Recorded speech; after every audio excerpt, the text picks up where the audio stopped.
నిన్న మనం అక్షరాల గురించి హల్లుల గురించి చెప్పుకున్నాం. వాటిలోనే కొన్ని అక్షరాల గురించి నిన్న చెప్పుకున్నాం, మన ఈరోజు చెప్పుకున్నాం. ఏంటి మనకు ఈ అచ్చులలో ఆ నుంచి అవ్ వరకు అలాగే అంహా వరకు కూడా అక్షరాలు చెప్పుకోవచ్చు. అందులో రస్వాలు అంటే పొట్టి అక్షరాలు నిన్న చెప్పుకున్నాం. ఏంటి ఆ ఈ ఉ రు ఏ ఓ అంటే దీర్ఘాలు లేనటువంటి అచ్చులలో ఉన్నాయండి. ఇప్పుడు ఏంటి రస్వాలు. అచ్చులలో ఉండి దీర్ఘాలతో ఉన్నాయండి అంటే ఏంటి దీర్ఘాలు. ఓకే, ఆ దీర్ఘాలు ఏమున్నాయి ఆ ఈ ఉ రు ఏ ఓ. ఇక మిగిలిన ఏంటి ఐ అవును ఐ అవును ఏమంటాము దీర్ఘాలు అన్నాం. ఇక మిగిలిన ఏమున్నాయి మళ్ళీ సున్నా విసర్గం. మన పద్యాలు చదివేటప్పుడు అర సున్నా కూడా వస్తుంది కాబట్టి సున్నా అర సున్నా విసర్గమ. ఇది మూడింటి మనం ఉభయాక్షరాలు అన్నాం. మిగిలినది హల్లు. హల్లు గురించి చెప్పుకున్నాం.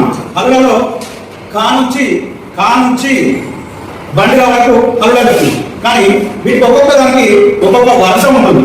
ఈ వర్షాలనే మనం వర్గాలు అని చెప్పుకుంటాం. అలాంటి 6th క్లాస్ లో చెప్పుకున్నాం. ఇంకా అది ఒకటి కా నుంచి ఇన్యా కాక గాక ఇన్యా. ఇది సెకండ్ ఏంటి తర్వాత